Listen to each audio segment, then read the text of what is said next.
সাধারণত তৃণমূলের লোকেরা মিথ্যা কথাই বলেন। তিনি যে জায়গায় পৌঁছলেন তার তীব্র প্রতিবাদ না করে এবং তার বিরুদ্ধে উপযুক্ত ব্যবস্থা না নিয়ে থাকা যাচ্ছে না।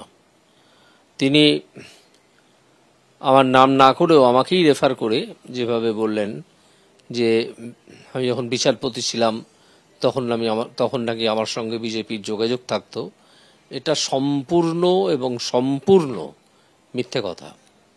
এই ধরনের কথা আমি কখনো বলিনি এবং এই কথা উনি কোথায় পেয়েছেন, কিভাবে পেয়েছেন উনিই জানেন। যে কোনো জায়গা থেকে উনি প্রমাণ করুন যে কথা আমি বলেছি। এবং এই কথার বিরুদ্ধে আমি ওনার বিরুদ্ধে এই কথার বলার জন্য ওনার বিরুদ্ধে আমি উপযুক্ত আইনগত পদক্ষেপ নেব। এটা যেন ওনারা জেনে রাখেন যে এইসব অকারণ মিথ্যে কথা এইসব ছেড়ে দেব না আমি।